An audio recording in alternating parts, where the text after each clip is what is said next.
Okay, so if you want to start a new drawing, you're going to click new and it should start a new file for you. But before you even draw anything, you want to go to this symbol over here, this ACAD symbol. So click on that one and then pull it down. And then you're going to find your save as. Click on it. And then a window will appear. What you want to do is you want to go and pull that down and go to your Google Drive. Double click your My Drive. Find your ninth grade folder.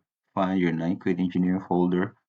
This might have the other folders in it, but so what you're going to do is you're going to right click on it and then you're going to create a new folder and you're going to name that folder AutoCAD files and then you're going to press enter, then double click on it and then type the name of your file. Okay, so the name of your file, I believe, is your period number first. So if you're in first period, you type 1 dash and then your last name and then dash and then you type in floor plan.